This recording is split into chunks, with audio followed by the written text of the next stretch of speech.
Who's in my family? Let me tell you about my family. My family is big and loving. I have a mother and a father.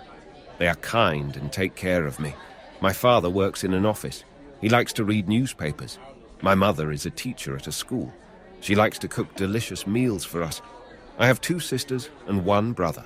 My older sister is in college. She is studying to be a doctor. My younger sister loves to paint and draw. My brother is younger and very funny. He goes to the school near our home. We play together and have a lot of fun. We like to play soccer in the park. My grandparents live with us too. My grandfather tells us great stories. My grandmother knits beautiful sweaters. They love to garden and grow flowers. I also have a pet dog and a cat. The dog's name is Max. The cat's name is Bella. They are friendly and love to play together. Max barks at the birds. Bella likes to climb trees. We all eat dinner together at night. We talk about our day and laugh. On weekends, we often go on family trips. We visit museums, parks, or sometimes the beach. I love my family's birthday celebrations. We bake a cake and sing songs.